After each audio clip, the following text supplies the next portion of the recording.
Kush Bora, Nirav Asher and Sudeep Shah all join in with their funda and technical view on the markets. Sudeep, I'll start with you. Up until yesterday morning, it was a consensus that there was a mini risk-on rally and any sort of dip becomes a long trading opportunity. We talked about how 23,800, 24,000 should be a stop loss and you could initiate longs. If we get a start around that level this morning, would you recommend initiating long trades on the Nifty or Bank Nifty for the December series? Good morning. What we have seen in the last few days, Samina, is that markets, until before yesterday, the prior three sessions, the Nifty was taking resistance at 24,350, 24,340 zone. And on all these days, there was selling pressure every time Nifty attempted to surpass that level. And let's not forget that on Friday and Monday, within those 2 days, or the second half of Thursday, between that time period, it was a 1,000-point rally post that 8 week of downfall. So within that overall downtrend, this was kind of a short covering rally. And if you see the derivative data now, what is more surprising is that despite that short covering move of those 2 days, the long short ratio barely improved from 25% to 35%. And once again, now at the start of a new series, it is around 32%. So I guess we need to have some kind of a cautious stance. And because when you see all these positions, there is a higher inclination towards short. So for me, the critical level today morning would be 24,050, 24,080 zone where the 20-day exponential moving average is placed. And we've closed below that. So I would wait for that level to cross and then only attempt any long positions, because there was kind of a concentrated selling pressure in a lot of sectors yesterday. So let us see how the auto space, how the other spaces perform, and then we could take a call on Nifty. So for me, a key level on the upside from a long perspective would be 24,060, 24,080 zone. On the downside, now 23,800 and 23,750 zone. This zone could become those dips where one can initiate longs with a 50-point stop loss. So at least this, the place where Nifty has closed yesterday is kind of a no trade zone for me. What do traders who've already initiated fresh longs do now on the index? Because, the locus point has moved quite sharply again between Wednesday and Thursday's trade. So if you had long trades that you initiated maybe on Monday after Friday's up move, anticipating 24,500, 24,700, now you've made huge losses on those positions. So do you still run those positions? Do you take your losses? I'm not sure, because there's been again a big shift in trading activity again.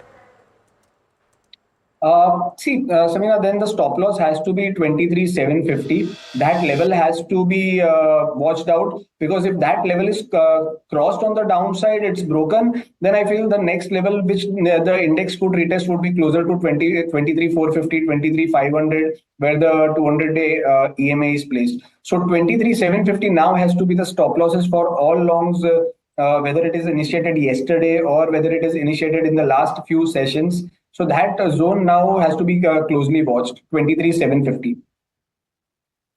Kush, let's start with your levels after the kind of complete pummeling, badgering, whatever you want to call it today. Are you seeing an upside? What would be your strategy for the day? So I think first what we need to put in context is that this is right now seeming like a rebound rally in what was a corrective market. Now it could have gone up until 24,500, could have gone up until 24,800, but decided to retrace from 24,300, right? So right now, and if you recall, we've been having this discussion that as long as 23,900 is held, you create, you hold on to long positions. That was triggered yesterday. That stop loss was triggered yesterday.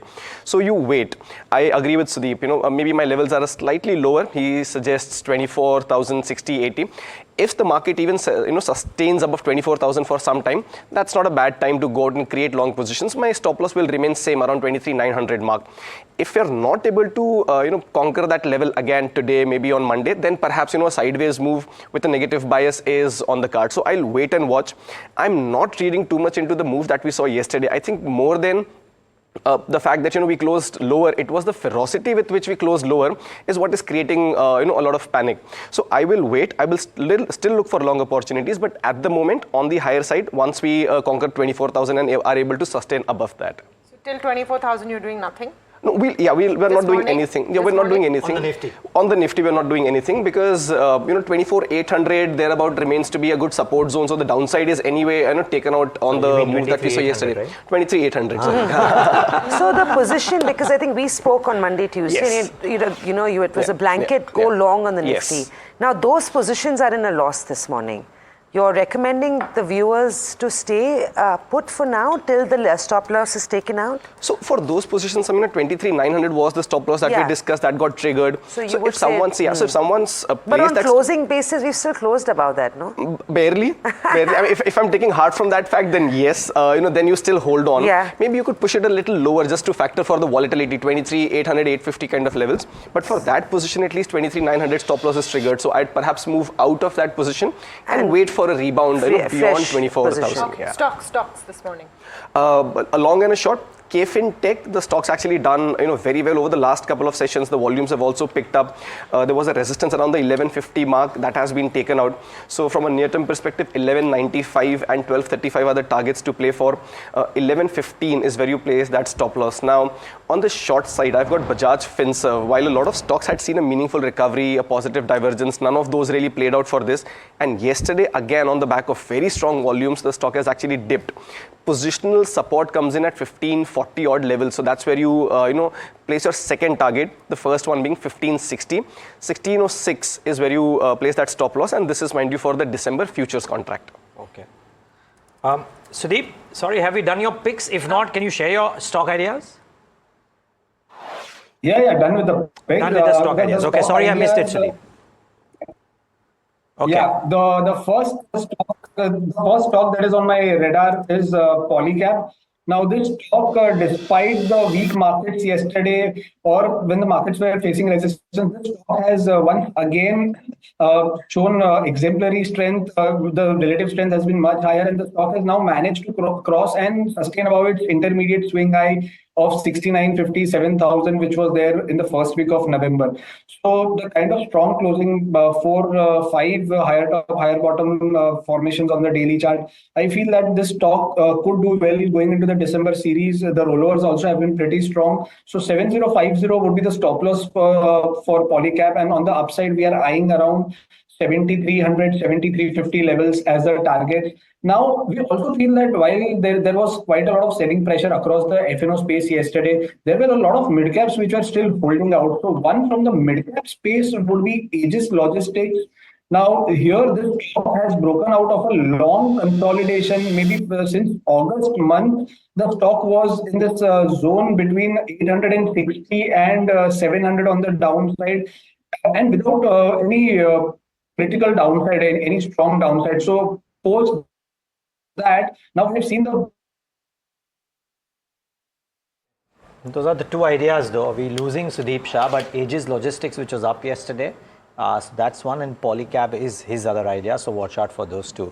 Nirav Asher is with us as well. Nirav, good morning.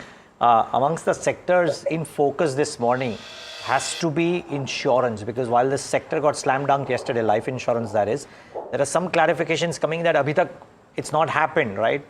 Because there's no consultation process, but certainly seems a step will come about. So are you, okay, so two questions roll into one. Is this implication negative over the long term, and therefore are you bearish long term, part one, for SBI Life, HDFC Life, etc.? And could the stocks bounce back a little bit today simply because the move hasn't happened and the stocks have already corrected on that assumption? Yeah, good morning and thank you for having me on your show. Actually, as we had pointed out, that these life insurance companies were the best bets in a bad market, in a bearish market, because they were perceived as defensive bets. But now this development which has happened has spoiled the sentiment as far as these stocks are concerned. But the fact that it hasn't happened, so I think at least we could see some bounce back in these stocks. But it is at best likely to be a short-term phenomenon till we get perfect clarity on what is the way forward.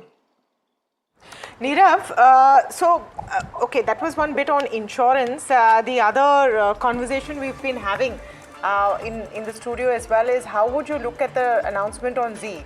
And interested in knowing your view. So Puneet Goenka has been, not got the shareholder nod for his position on the board as MD.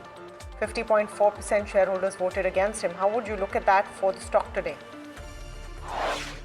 Corporate governance has been the biggest issue at Z, and I think not being voted by the shareholders, I think should be seen as a positive development, at least as far as the short term is concerned. No, this was an interesting debate, Neeraj, and I stand corrected. But I'll tell you why I thought it was a negative development for the company, because there is no clarity on who would be the alternative to Puneet Goenka. But I get your point that if most shareholders, it's a win for shareholders. So shareholder ki jeet hai, correct. So that's maybe reflecting in the first few minutes. But then who's going to run that company? Because no clarity or no clear second line or alternative has ever been there in the offing. Yeah, okay. So that's the second question.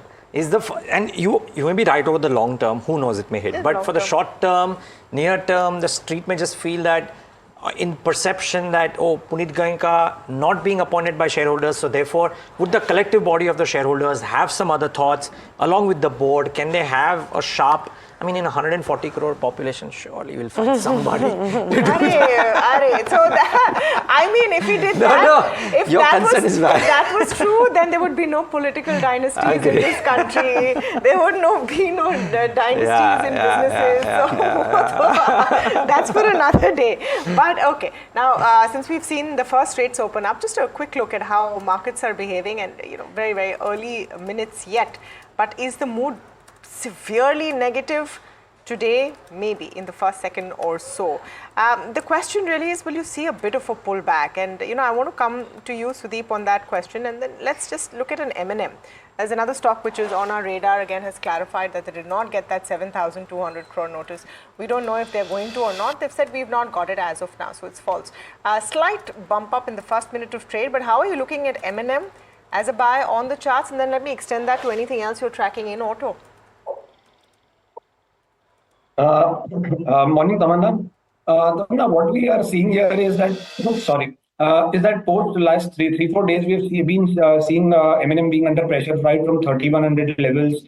And the stock on the back of this news even fell harder. But even if you look at the entire auto index here, the entire auto index is on the verge of a breakdown. There is some serious selling pressure coming here. So I would not, even though M&M is an overall outperformer, for me, I would just wait right now till M&M crosses and sustains above this level of 2950, 2940 on the upside. It may open with a slight gap, but 2940, 2950 is that level that I'm watching out for, that at least some kind of a bottom formation happens here and it crosses and manages to sustain about 2950. So about 2950, yes, once again, you could start looking at long positions with 2900 stop loss, but not till 2950 is crossed. Well, that's M&M for you in pre-open trade. It's expected to be a flat start. Don't expect fireworks. 23,900 looks like it could be breached as we get set for trade this morning. But of course, what you also want to keep in mind is the broader sentiment doesn't look great. One stock that had it pretty good and was indicating to a good start this morning is Aster DM. Still about 1.5% higher as pre-open trade settled down. But Varsha is joining us as the company, I believe, is set to meet today to talk about preferential allotment. Varsha standing by with more on it. Varsha, what can we expect? Shareholders are getting quite excited about this board meet. In pre-open, at least the stock is trading marginally higher. Board meeting is scheduled today at 5 p.m. and they're going to approve equity share issuance. So basically, the board meeting is for preferential allotment of up to 5% post issue paid up capital. Now, the interesting thing here is, which investors are waiting for, there's this Bloomberg news wherein Aster DM Healthcare and Quality Care India, which is backed by Blackstone, are closing are near close to merge. They're gonna so potentially making them one of the India's largest hospital chains with over 10,000 beds. Now both this company are expected to merge. Now the shareholders of Aster would own 57% of the combined entity, and Quality Care investors would hold almost 43%. Now this merger is aimed to boost profitability, growth and cost efficiency. Now, Aster and Quality Care are finalizing details of the transaction, which is expected to be announced today. So maybe we can hear this in board meeting. Now, Blackstone was among several PE firm and pension firm that has been considering a potential deal with Aster, and Aster shares have risen yesterday. We saw that because of this anticipation of the deal. Now, day before yesterday, we did have a news from Aster wherein they actually increased their stake in one of their hospitals called Prerna Hospitals, wherein they came out with a kind of guidance wherein company is expecting that India revenue growth of almost 18 to 20% over next 3 to 4 years. This growth will be driven by higher occupancy and capacity expansion, and they are expecting operating EBITDA margin of around 23 to 25% in next 4 to 5 years, and ARPOB, which is a key element for hospitals, that is average revenue per occupied bed, is expected to increase at 7 to 8%. Thank you for that, Varsha. This is why you are seeing a little bit of excitement on Aster DM in early trade this morning. Let's get perspective, and of course we've got a fundamental view in terms of what we should be expecting from this board meet. But Kush, on the charts, is it looking like it's showing some strength? It is, and there was this long consolidative phase with a positive bias, and we saw a breakout of that 2 sessions ago on the back of good volumes. The news is out now. Perhaps there could be some profit booking that might come about, but from a technical standpoint, I think the stock is on a very good footing. I think on the downside you've got support near the 470 mark, so if that is held, you could see the stock move higher. Also, there's a gap that has to be filled around the 505 mark, so there's a possibility that in this rally you could see the stock move to 505 levels and perhaps even higher. So all in all, on a good footing. If anyone's got this, already holding it, then you should continue to ride it. If not, I think perhaps wait for some time, because a bulk of the move is already done, so the risk reward ratio will not be in your favor. But if you've already got a position, continue holding on for levels of 505. Okay, that's one name. Well, some positives, but I wonder if the next stock that we are about to discuss has a slam dunk already or no, because it's the top brokerage note of the day as well. Goldman Sachs view on credit access Grameen. Mahima Johnson to put that into perspective. Mahima, why is GS bearish?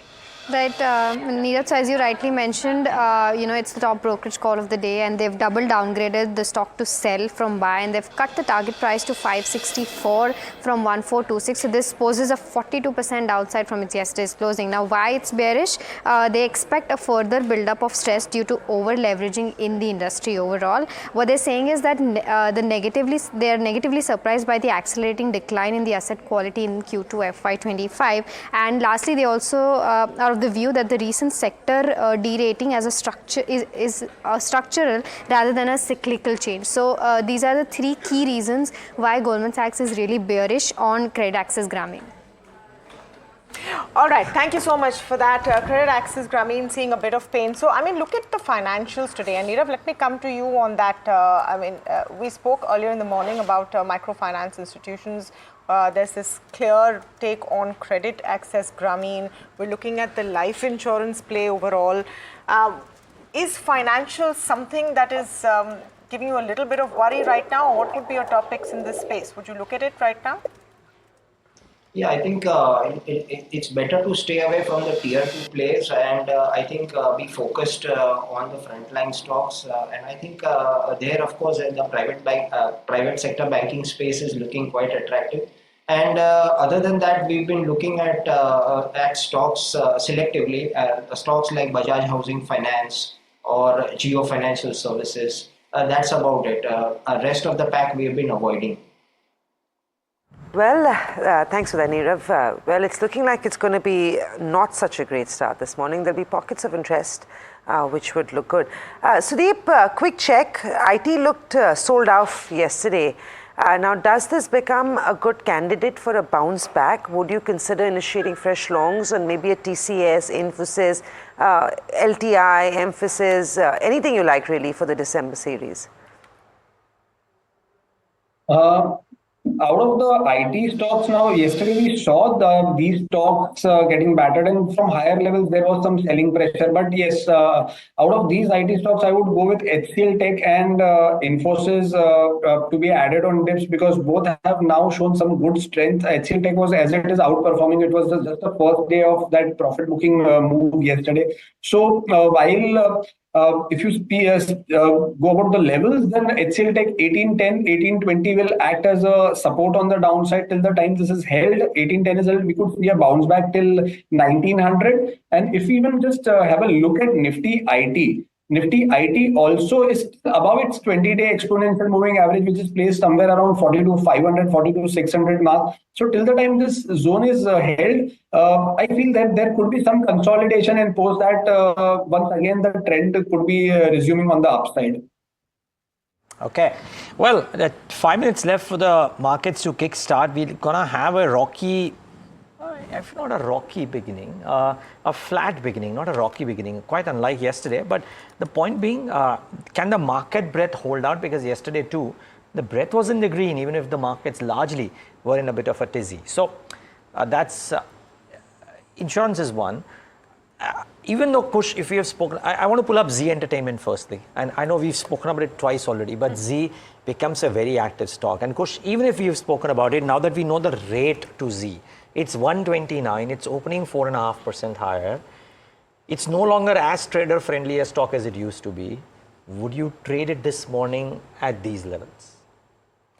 I wouldn't. For me, it squarely falls under the SpiceJet, Vodafone category, where you see a lot of trader interest, a lot of retail interest, but it's not really materialized into a lot of gains. And if you see the medium-term trajectory, at least over the last year or so, the trend has been lower. Now, while the stock is holding above the 20-day moving average, and today it will open above the 50-day moving average, so you've got a few technical points going for it. But because there has been such a sharp cut and an unsustainable up move, over the last year or so, there's a possibility that even this rally might fizzle out. So I'll wait for some levels on Z.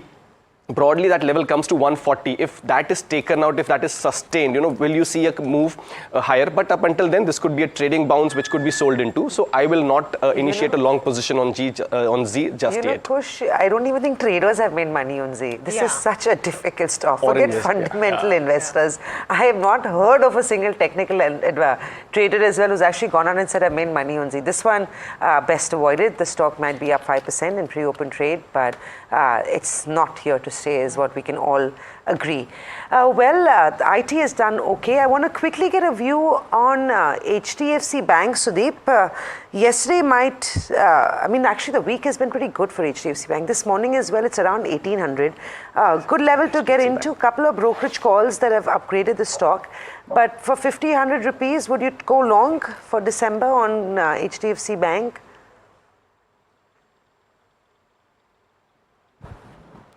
Yeah. Sudeep, you're on mute. Absolutely. Yes. Yeah, I would like to go long here, because see, this is one stock which has supported Bank Nifty till now, and the stock in the last 2-3 days, the price action has suggested that it has now crossed and sustained above all its important swing highs, which were placed around 1785, 1780 levels. Whether you talk about the July or September highs, all those have been taken out, and the stock is firmly trading above that. Any dip towards that mark of 1790, 1785 can be used to go long. And overall now, support on the downside for this stock would be around 1750, where the 20-day exponential moving average is placed. And till this is held, I feel overall the stock could head up to 1850, 1870 zone. May not be too fast, but yes, the trend is still firmly on the upside. Just a few of the gainers as the pre-open market has settled and Adani stocks back in focus. Adani Green, Adani Energy, popping today. You are also seeing HDFC Life showing a bit of hope after those clarifications coming in. Honasa is having a second good day in a row, as is PCBL. Macrotech also showing some action there. Kush, anything that you would pick looking at the pre-open action? Well, one stock that is popping up, and I would have loved to recommend Polycab. I mean, I'm sure I can, but Sudeep's already mentioned, so I'll give another one, which is CAMS. This is also one stock that we discussed yesterday during closing. 3 good sessions yesterday on the basis of relative strength alone. This stock makes the cut. So I think for targets of 51.50, this is very much a stock to consider on the long side, and your stop loss comes in close to 47.50 kind of levels. So CAMS on strong footing, good volumes and relative strength. It's got a few things going for it. Polycab, it's okay. So Polycab, in fact, yesterday was one of our picks during the closing show as well, and it closed at the high point of the day where the markets were exactly opposite, and closed at the low point of the day or close to the low point of the day, and there we had targets of 7300, 7450, and 6950 was the stop loss. So continue on Polycab.